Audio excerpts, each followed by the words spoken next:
Starting recording. Perfect. Okay. So in order to get there, though, we need to really talk a bit more about perfectly competitive firms, talk a bit more about their cost structures and kind of... well, first of all, before we even do that, we need to talk about why perfectly competitive firms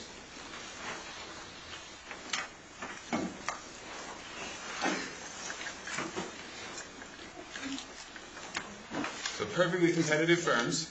Let's move this guy a little bit.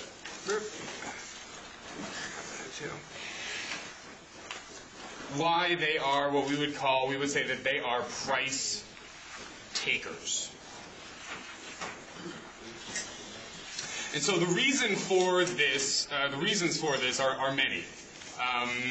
So, to name just a few here, we have the fact that the good that perfectly competitive firms are producing is a uniform good.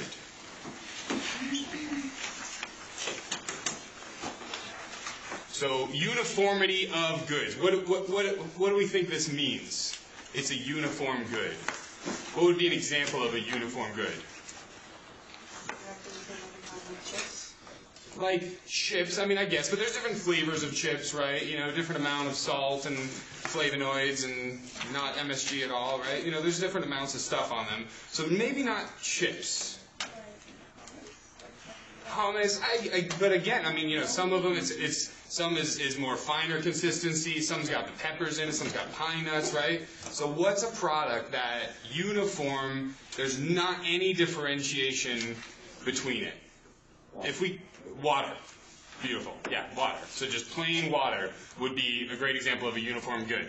Economists, in particular, love corn, right? So some of the first models that were ever made in economics by a man named David Ricardo were all about corn. And so we kind of like the notion of, well, you can produce all this, we can have an economy that just produces corn, because also, what's one of the main inputs of people?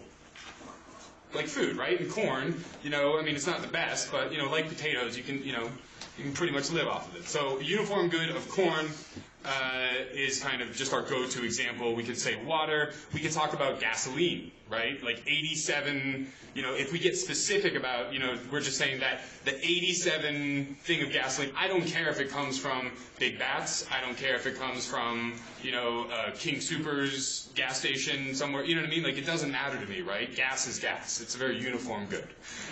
And so firms that make these uniform goods are perfectly competitive. But that's not the only condition, right? We've got a couple other conditions as well. So we need free entry and exit.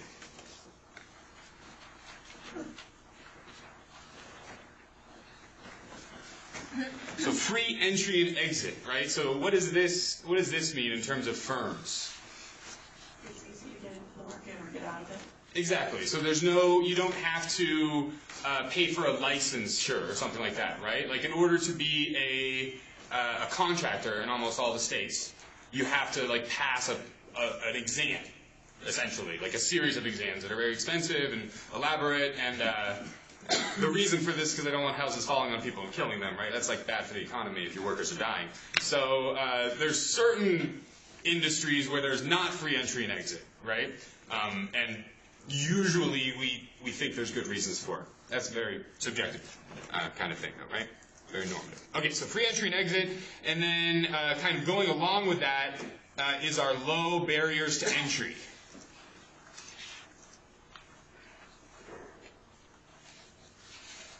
So low barriers to entry talks about mostly about the startup capital and the fixed costs, right? Like if we wanted to make I'm trying to think of something that'd be interesting. A go-kart manufacturing plant or something like that, right? And just make the world's best awesome go-karts that go in the snow and do all sorts of crazy stuff. That would cost a lot of money to start, right? We would have to, either buy or rent the building. We'd have to get, a bunch of, metal that we're making. We'd have to get all the equipment. We'd have to pay the laborers. We'd have to set up some sort of assembly line of sorts, right? So there would be significantly higher barriers to entry for that than, say, starting to tutor or something like that, right? Like somewhat low barriers to entry.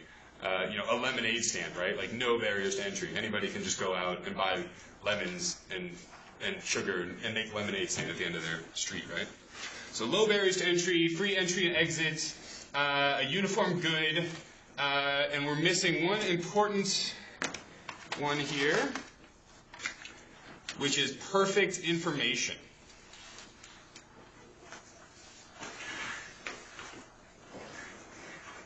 We'll just say perfect info.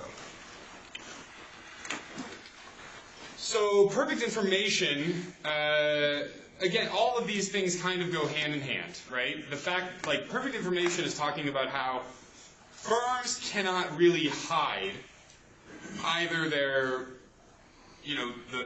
revenue or their costs.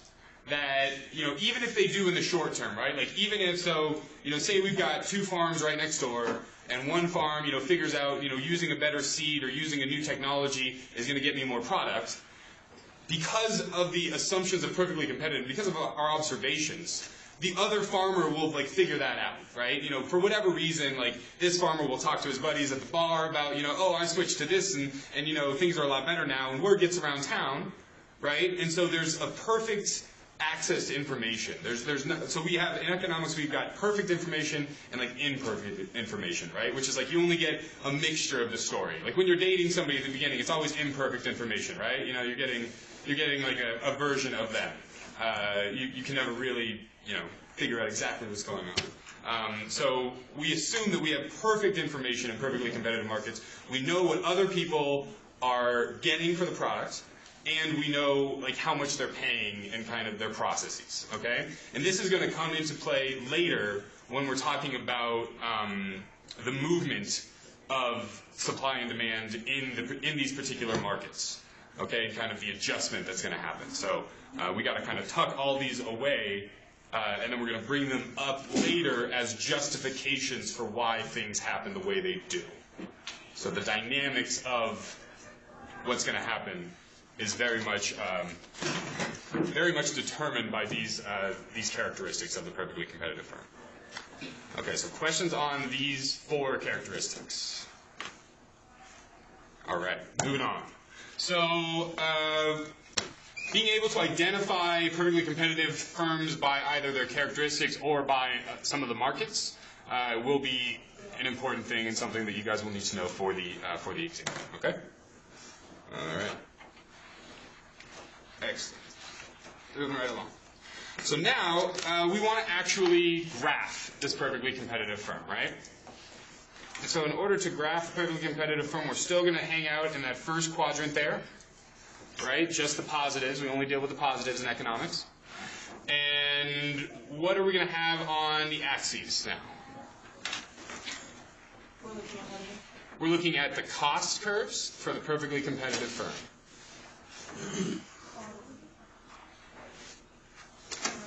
Price and quantity, right? Nothing changed. Nothing changed. Everything's the same. I'm just trying to trick you. All right, so price and quantity. Now, what we can do, though, is we can make this quantity into a lowercase q to kind of remind us that we're no longer dealing, and I'll put a little dealy on the back since this is a bad marker. A little dealy there, right? So it's a lowercase q to remind us that it's the individual quantity that we're looking at now instead of the market quantity. Which we do which we did before, which we do in macroeconomics, etc. Okay, so we're going to go with let's just go with water. So let's just go with water in general. And so with all these different types of firms, there are three different types of curves. And this should be reviewed for you guys. So we've got the average total cost curve. We've got the average fixed cost curve.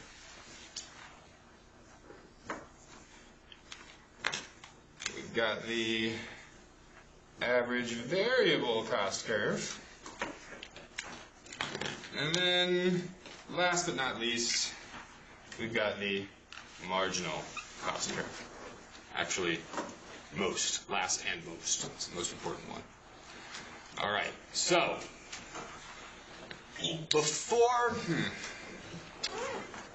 before we graph these, let's real quick just talk about the concepts underlying them.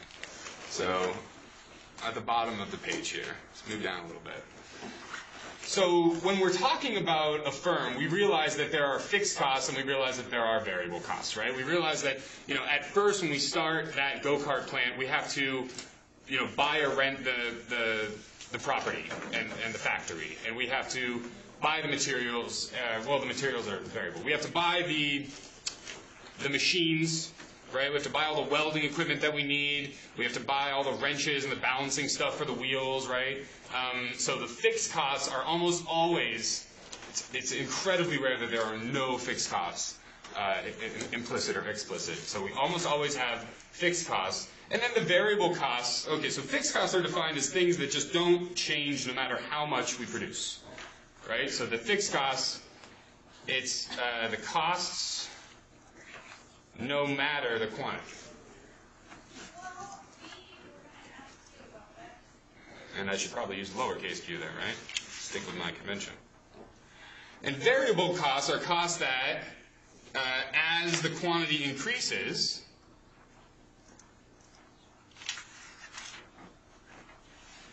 the variable cost increases as well, right? So we can think about, boba tea or something like that, right? Like as you sell more things of boba tea, you need to buy more of those little boba pearls or whatever the case may be. Like as you sell more frozen yogurt, you need to have more cups. Like the frozen yogurt needs to go somewhere, right? You can't just into people's mouth. I mean, that'd be an interesting business idea, but usually there's cups. So variable costs, fixed costs, when you add them together, guess what you get? Total costs. Excellent, excellent. And this is just like we think.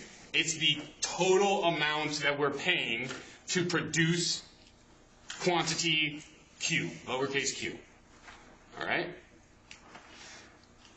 And when we stick an A in front of any of these things, right, average total, average fixed, average variable cost, all we're doing when we do that is we're looking at the average. So an average total cost, I'll just do it real quick. Average total cost is just total cost over quantity. My average fixed cost is just my fixed cost over quantity. And these are all in your study guide, right? And then my average variable cost is just my variable cost divided by that particular quantity. Okay? So don't get terribly confused when you see that A in front of it. All that means is that, this is just the average to unpack it. Just take whatever is after the A, put it on the numerator, and then divide by Q, right? Whatever's after the A, put it on the numerator, divide by Q. All right? So fairly easy stuff here.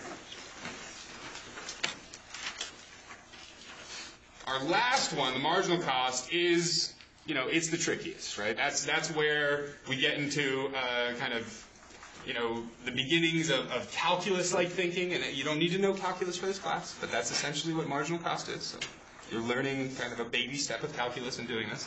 But it's, it's somewhat unique to economics, right? This notion of marginal cost. So let's go ahead and, everybody done with this? Sweet. All right, so our marginal cost is going to be our delta, your guys' favorite, right, which just means change in delta of the total cost, right? So if I'm looking at the marginal cost of producing 4 of these goods, I would look at the total cost of producing 4, and I would subtract the total cost of producing 3. That would give me the change in the total cost, which would give me the marginal cost. So real quick, let's just, to make sure we all are understanding this, we've got 0, 2, and 5, and we'll have a total cost of 40, 160, and 250.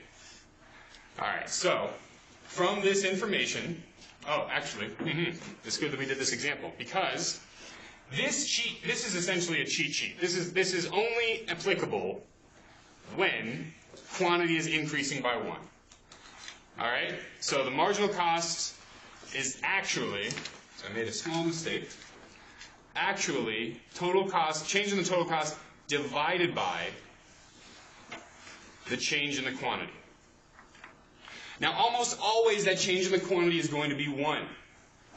In a lot of the examples that Flippit gives you, and a lot of the examples that I give you, the change in the quantity is just 1, which is why I made that mistake and I just defined it as the numerator, right? But we need to be, and I'll have to redo this, we need to be complete here, right? We need to be thorough. And so it's not just total cost of 4 minus total cost of 3. It's going to be over 4 minus 3. Because it's over the quantity of essentially the second amount, right? The quantity that pairs with this first one. So the quantity, let's see, new minus the quantity old.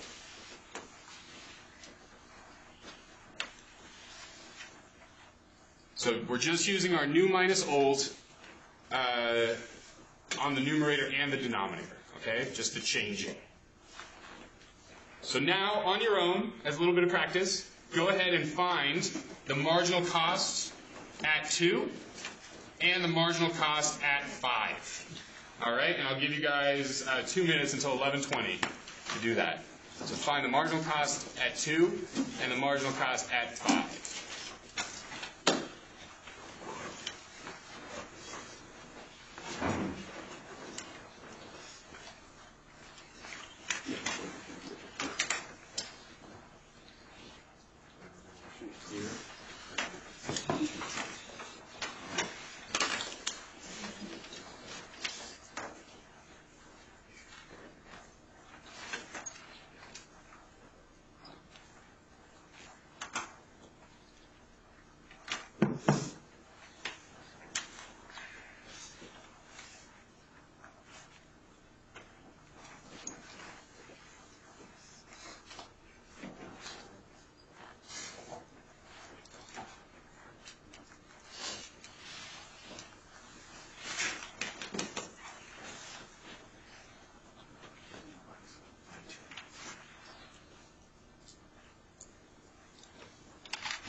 Okay, so what did we get for marginal cost at 2? Very good, 60. So how did we get 60? Grumble, grumble, grumble, grumble. You take 160 minus 40 over 2 minus 0. That's Absolutely. So given this, what we would call kind of step increases, right? Uneven steps nonetheless. It's not even like it's going up 2 each time. It's going up 2, then it's going up 5, right? So given the uneven steps, we have to really be careful about this part, right? About the dividing by the change in the quantity. So it's not just going to be the change in the total cost. It's going to be the change in the total cost divided by how much quantity is increasing, right? Because it's giving us an estimate of how much the cost increases as we produce that second one. When we are at the position, we're in the situation of producing the first one. Okay? How about the marginal cost of 5? We got 30 for that one again, right? So how did we get 30 for this one? We did 250. Or sorry, not again. The other one was 60. So we did 250 minus 160 divided by 5 minus 2. So because of the fact that the quantity is increasing by 3, not by 1, we must include that denominator. We can't just kind of, do that shortcut, convenient route of just looking at the change in the total cost, okay? So bear that in mind. Some of the questions on the midterm will be increasing by 1. Some will be increasing by different amounts. That's just the way that the cookie crumbles. That's the way that you'll get data. You'll get information. Okay? It's not always neat. It's almost always ugly. All right. So now that we understand this stuff, let's go ahead and graph it. All right? I don't know about you guys, but I always have to understand what it is first, and then I can graph it and understand it conceptually, right? But it's usually an uphill battle if I'm trying to just memorize these things. Oh, I wanted to leave those there. That's okay. I wanted to rewrite that anyways. All right, so back to this. So this is still going to be water. This is still going to be little q. That's going to be ATC. And so let's go ahead and let's just graph them one at a time, okay? It probably makes sense to graph the average total cost first, right? That's the one that we can kind of conceive of at first. And remember that parable, or I guess not parable, but story about waiting tables and how you have a small little restaurant and you want to kind of increase the production, right, in terms of how much revenue you're getting every day, and so you're going to kind of you're going to increase the number of waiters, you're going to increase in waitresses, you're going to increase the number of tables, you might increase the number of cooks. But at a certain, and that's gonna really help you out, right? The more tables you have, the more people that are gonna seat there. As long as the demand is there and you're popular, you're gonna make more money. Up until a certain point, right? There comes a point where you just can't add any more wait staff. You can't add any more tables. People are bumping into each other. Plates are falling. Food's getting wasted. The cooks, it's way too hot in there, and they're chatting, and they're, you know what I mean? Like, there's distractions galore. So there's this notion of what we call diminishing marginal returns.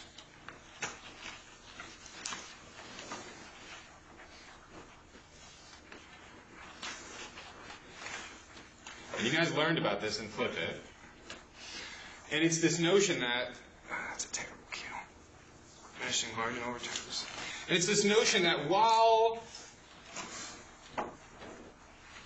increasing the inputs may have a positive impact on the production at first, right? The rate in which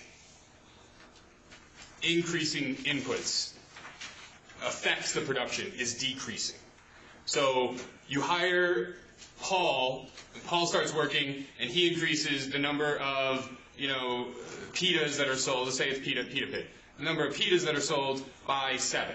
And then you hire Paula, and she increases it by 9. And then you hire Stephanie, and she increases it by 12, right? So that is going up. That's increasing marginal returns. But then at a certain point, you hire Steve, and there's already all these people making pitas, and so Steve can't really help out that much. So Steve is only going to add 6 extra pitas every time, by working in this shift with all these other people, right? And so there's a diminishing. It's still positive. Steve's still helping out. Steve's still helping the company make more money. But not as much as the person that was hired before him. Or not as much as the input that was used before Steve, right? We got to start thinking about people as inputs, which is really kind of weird. But that's economics for you. Okay, so diminishing marginal returns, that's the reason why our average total cost curve looks the way it does. That at first, when we have, zero quantity or whatever, right? There's going to be pretty large average total costs. And then the average total costs are going to decrease the more that we make, right? The more that, as we add people and, kind of efficiency, economies of scale, right? When you have one person that's taking the orders and putting the pitas in the oven, and you have another person that's putting the meat on the pita, and then you have another person that's doing all the vegetables, things are a lot faster, right? So with the same amount of money that you would spend if you had 3 different pita production stations, you combine them together, and you get more pita production than if they were separate, right? This is just a core tenet of specialization and kind of Fordism, Taylorism, producing on the factory lines, etc. So as we are in a situation at first of increasing marginal returns, the average total cost is going to go down. we're going to get to a point where there's no longer, the marginal returns are constant, still positive, but constant. And then we're going to have a point of diminishing marginal returns. So this section over here, this is the increasing marginal returns. So increasing marginal returns. And this is the decreasing marginal returns.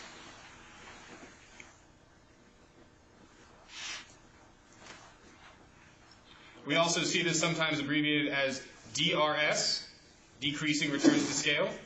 And this is often abbreviated as IRS, increasing returns to scale. Not to be confused with the Internal Revenue Service, which we all must pay within the coming months.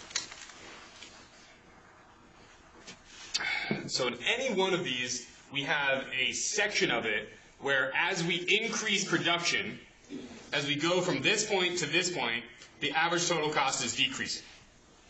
And then there's another section where as we go from this point to this point, the average total cost is increasing. Okay?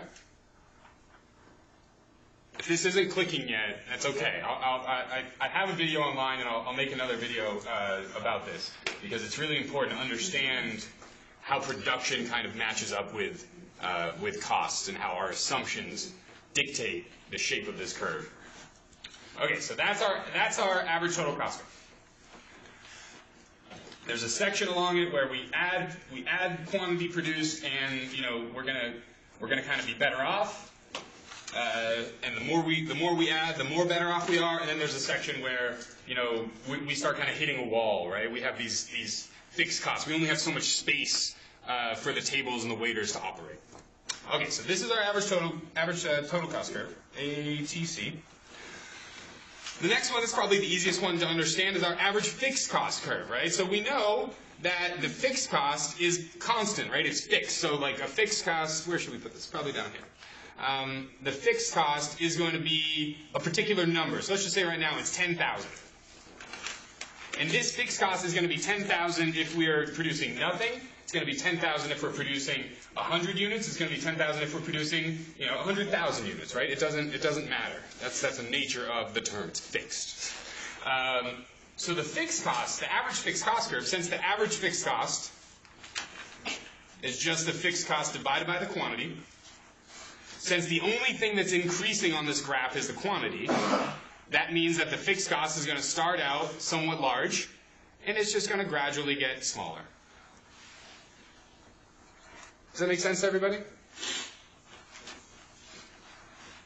So we think of the fixed costs getting gradually amortized or depreciated or spread out as we increase the quantity that we're producing. And again, that's just because fixed costs are not changing and quantities increasing over time. All right. Next is going to be our average variable cost. So the average variable cost, it looks a little strange. It's halfway between, it's like somewhat between average fixed and average total cost. And the only thing you really need to know about the average variable cost is that as we get further into production, as we produce more, the average variable cost gets closer and closer to the average total cost curve. Okay? And I've exaggerated it a bit for you here. Now, why do you think that is? Why does the average variable cost get so close to the average total cost curve? Because the average fixed cost is moving away, and it's the average total cost that happens to be equal sometime when you add it.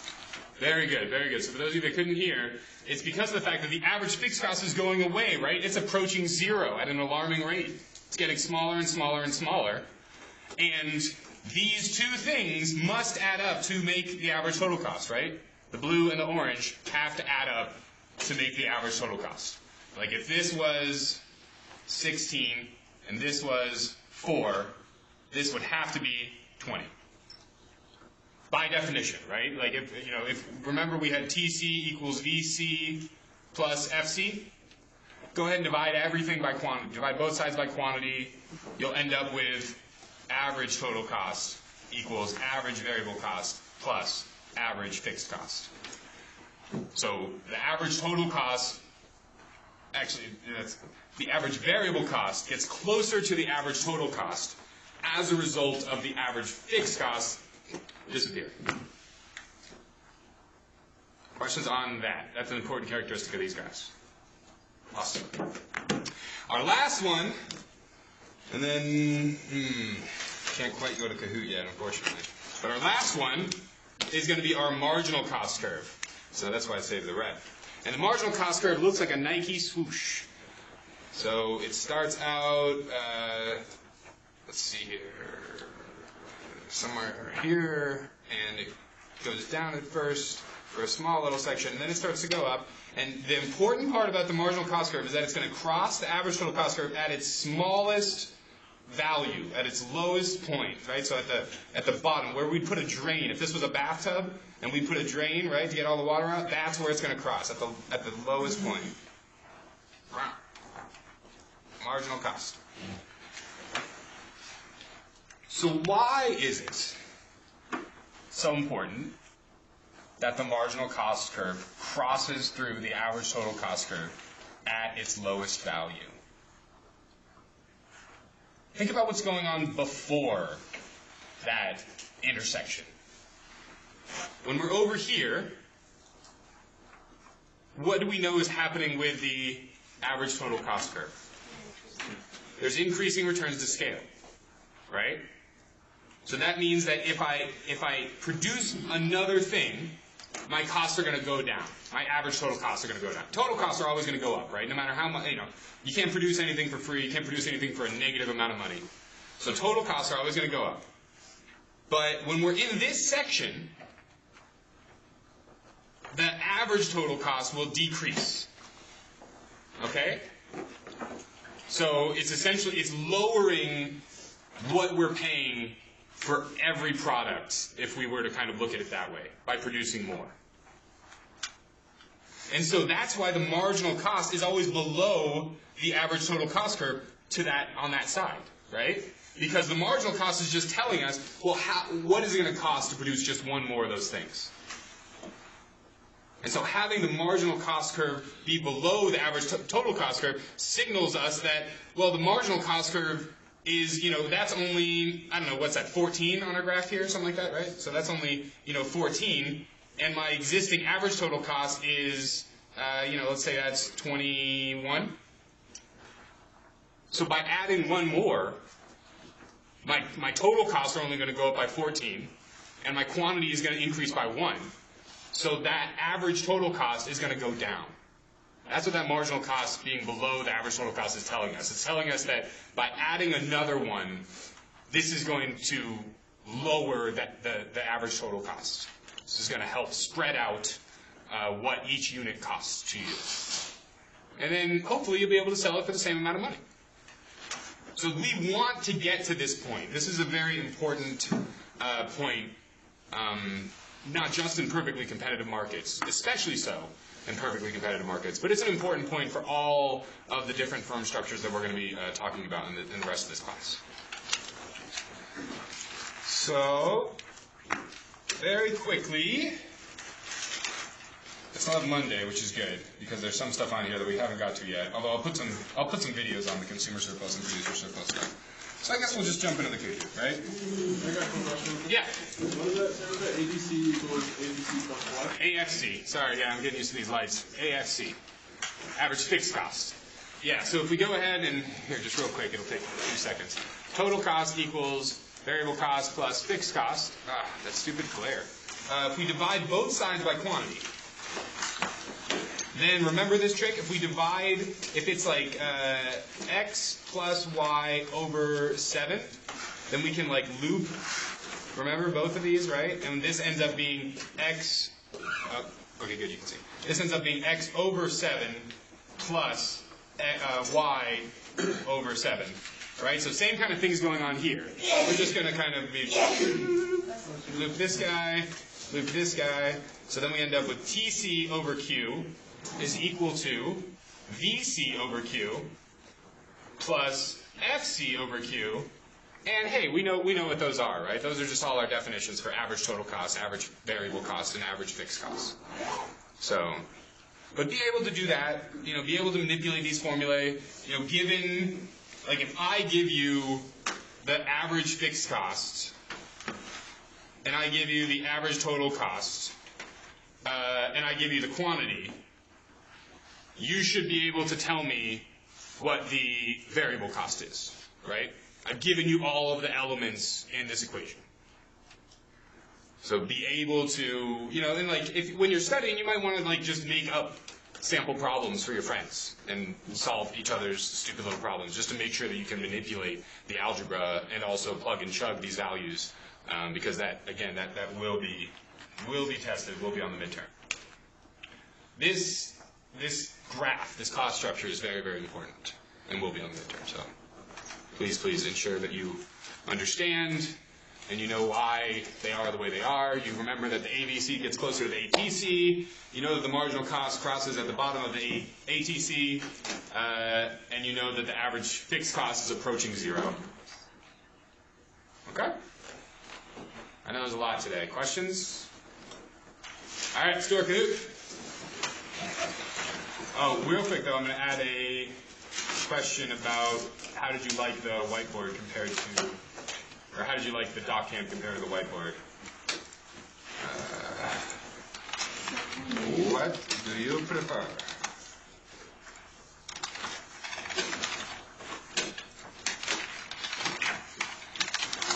PowerPoint. I'll put PowerPoint in there too. All right. Don't get points. No points.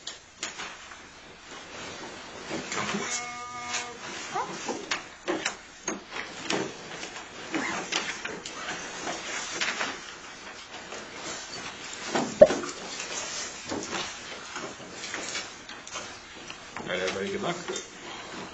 My name is Sylvia Nasser, the author of Grand Pursuit, The Story of Economic Genius. The history of economic progress in 4 minutes. 1811, the average Englishman lived little better than a Roman slave. Potatoes are a luxury. 1840, the mid-Victorian boom marks the beginning of the modern revolution in living standards. 1842, Charles Dickens writes an instant bestseller, The Christmas Carol. He calls for an end to class warfare and better wages. 1850, Henry Mayhew, a founder of Punch, invents investigative reporting with a 90-part series about London's poorest workers. 1866, labor's share of national income is rising. Karl Marx's own income puts him in the top 2% of British households. 1867, Jacques Capital goes to press without Karl Marx ever visiting a factory. 1870, Alfred Marshall wonders why every man can't be a gentleman, someone who can afford to enjoy leisure and to educate his children. 1898, Carnegie Steel triples output without increasing its workforce, thanks to superior management and brain workers. 1908, Beatrice Webb invents the idea of the welfare state. 1911, Irving Fisher endorses the idea of a diversified stock portfolio. Maynard Keynes disagrees and advocates buying and selling one stock at a time. 1918. All right.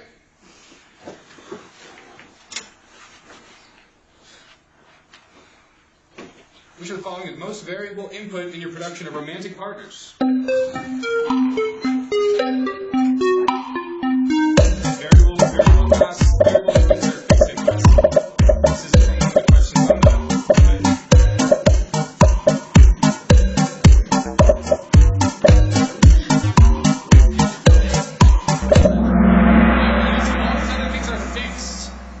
things are fixed. You cannot change your age, you cannot change your height, you cannot change your jawline usually, right? I mean, I guess you could get plastic surgery, and I guess, you could take HGH, but, we'll just assume that doesn't happen. So we're talking about the difference between variable and fixed here, right? So inputs in your production of romantic partners again, that was just one of the flipping questions, so I just kind of switched it. They did the most fixed inputs, and they had a couple of things about, you know, your haircut and something like that, right? Yeah, they were a little weird, but I liked it. I don't know. All right, which of the following is a type of firm?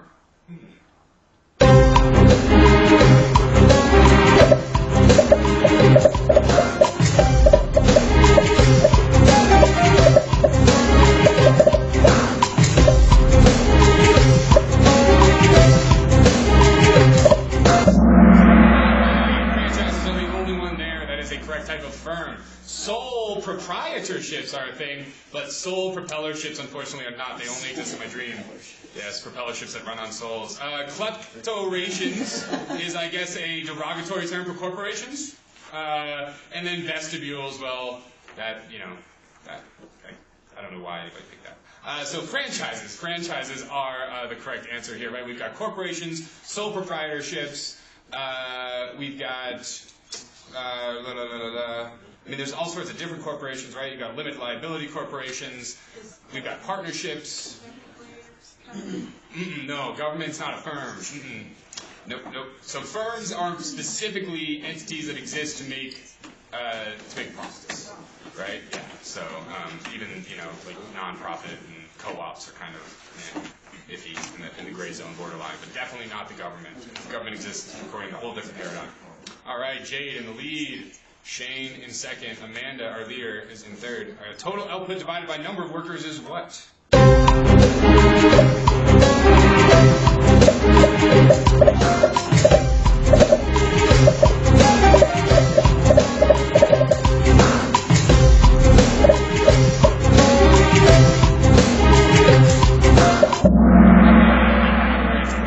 average product. So whenever we have any sort of output is another term for product, right? And when we divide by the number of any inputs, we would just call that the average. We wouldn't call it the marginal. The marginal is about the incremental amount of production that happens when we add another worker. The total output divided by the total number of the workers, that's an average. All right? And then it's not profit because we're talking about output. We're not talking about, you know, revenues minus costs, right? That's our profit. All right, Shane in the lead, Jade in second. As Paul and Paula start working at Crapo Manufacturing, the production increases from 200 to 272. What's the marginal cost?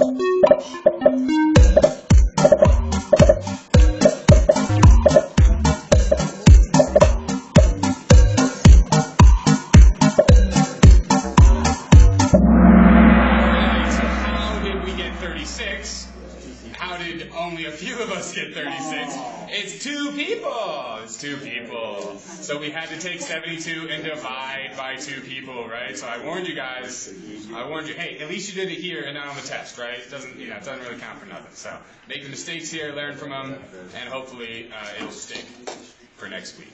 Excellent. Ooh, 3 players lost their answer streak. That was a tough round. Shane's still in the lead, though. Some is good, but more is certainly better than what? What can we characterize that as?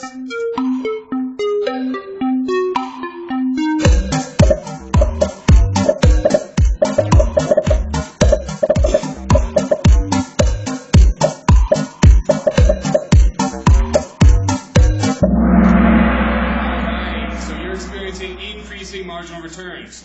So what about if some is good, but more is just as good? That's constant. What about more is good, but some is, you know, it's still all right, but it's not as good as before. Like, it's still, you know, I wouldn't, you know, I'd still take it. That's decreasing marginal returns. And I should warn you guys, it does get, like, the decreasing marginal returns do get to the point where you're actually lowering the product, or you're lowering your enjoyment of something, right? I mean, we've all been there at buffets where you go back for, like, one more egg roll and you are miserable, right?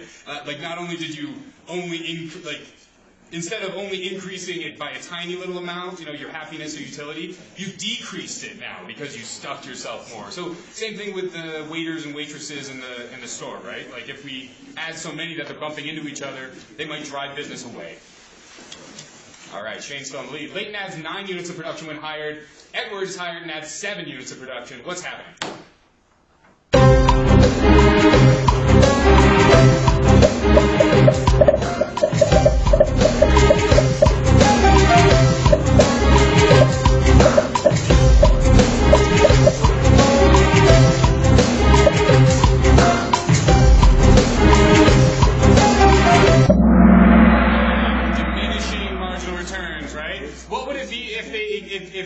we had negative marginal returns, how would we change the prompt? What happens when Edward's hired? Yeah, he distracts Leighton. They go have smoke breaks, and there's, instead of 16 units being produced because of Edward and Leighton being hired, now there's only going to be 8 or 7 or something like that, right? So it would have to be that adding Edward decreases the total production. So Edward would have to add, or actually take away units from production for it to be negative. So it is diminishing marginal returns because while he is still helping, he's still adding stuff to production, it's not as much as latent as the previous hire. Excellent job. Shane, killing it. If you get a sweet job making boku bucks and quit college right now, what would tuition be?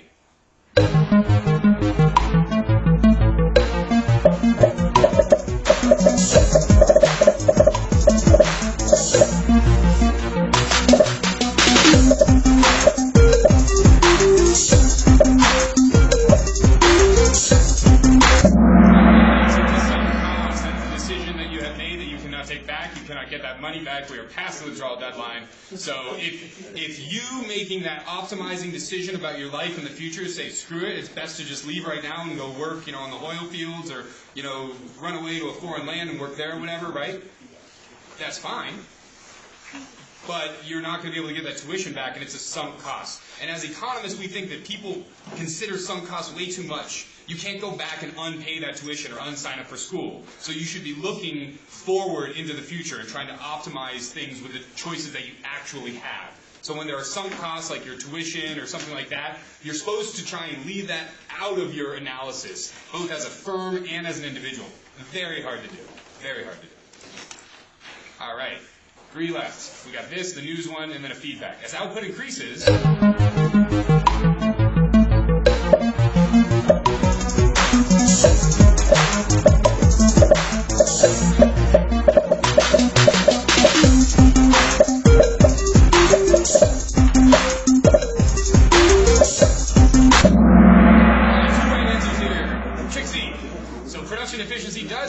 and then decrease, and that's why our costs first decrease and then increase, all right? And so I'll post a little video about that probably tomorrow, I would say at this rate, about the kind of relationship between production and between costs. All right, we have a news question and a survey question.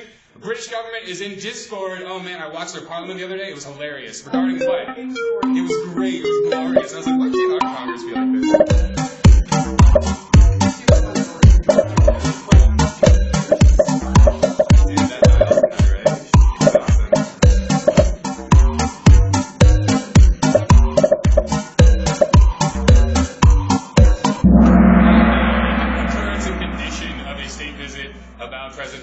You guys thought to take over the royal jewels. Yeah, I thought that was a pretty plausible one too.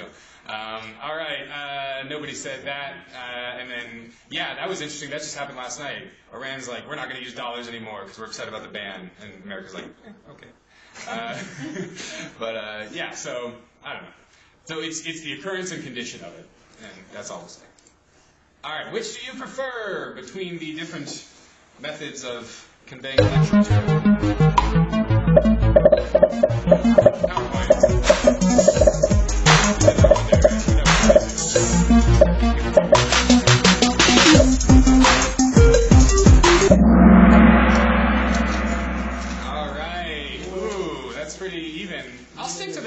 For a little bit. Give me some feedback. Did you guys like these a lot better than the other ones that if they're straight up out of the flip it? Awesome. And then, yeah, I think that's it. Have a great week. It's just study time. I think there's no real assignments and stuff, right? I'm pretty sure. I'll check this up to the schedule, but I think you guys are good. Test is open today, and you'll have until Sunday at midnight. Yep.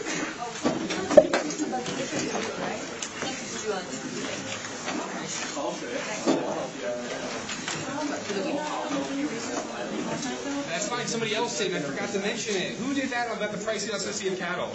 Thank you. That was excellent. Yeah, I'll bring that. I'm going to do a little bit more, and we'll talk about that first thing in class on Monday. That'll be a fun little break. But yeah, that was really interesting. I sent that to a buddy of mine who's really interested in that kind of stuff too. Thank you.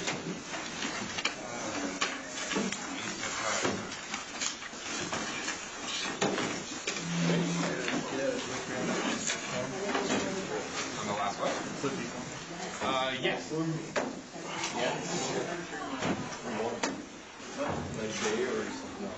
do you have it? Do you have the card? Did you give me the card? No. No? Okay. Oh, that's right, because you got second. That's right. So Keegan, yeah, I'll do this for sure.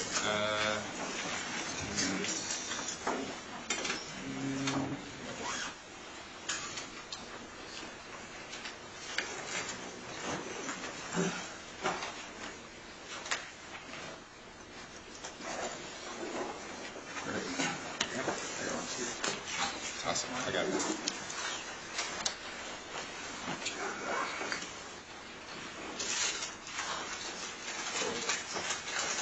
Oh, you already got me in there. Nice.